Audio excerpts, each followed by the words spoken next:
ko pong umalis dito, please. Sinasaktan na po ako ng amo ko. 3 buwan na po hindi pa binigay ang sahod ko. Ano po dapat kong gawin?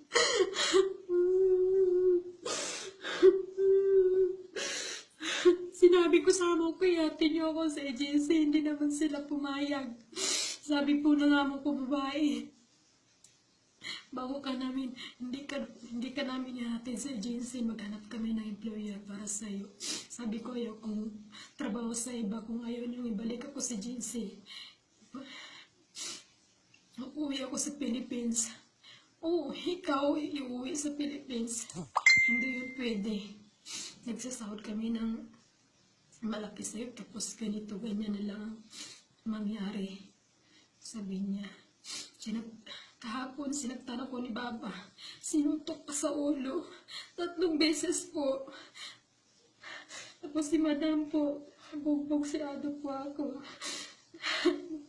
Tulungan niyo po ako.